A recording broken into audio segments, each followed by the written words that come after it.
Hold your fire! I'm a human!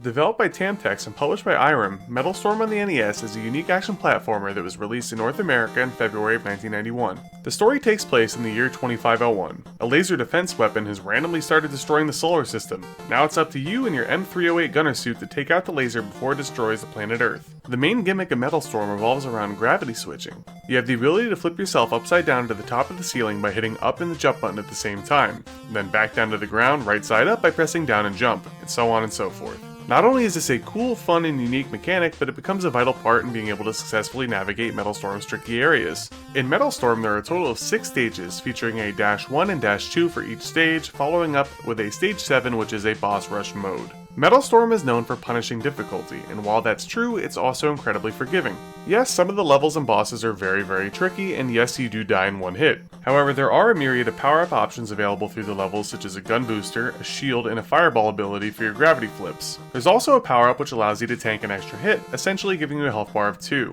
Not only that, but there are passwords at the end of each stage which will allow you to carry over certain power-ups if you've defeated the boss with them active, and if you were to die, let's say on stage 5-2, upon your game over and continue, you could pick right back up at 5-2. Again, tough? Yes. Fair? Yes. The graphics and color palette of Metal Storm are quite pleasing. They help convey the space, futuristic feeling very well, and I feel that they help lend themselves to the main gimmick of the gravity switching, meaning that nothing is too convoluted and you'll always see where you're going. The controls are very tight and responsive, but with a bit of a learning curve when it comes to utilizing said gravity mechanics. The soundtrack overall is okay.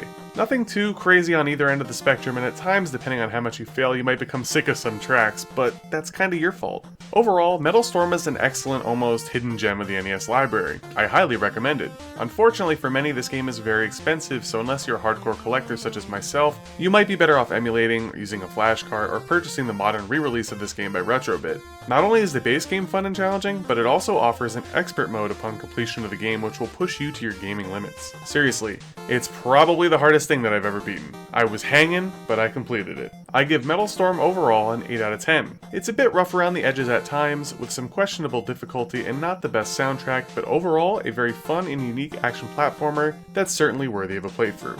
Until next time.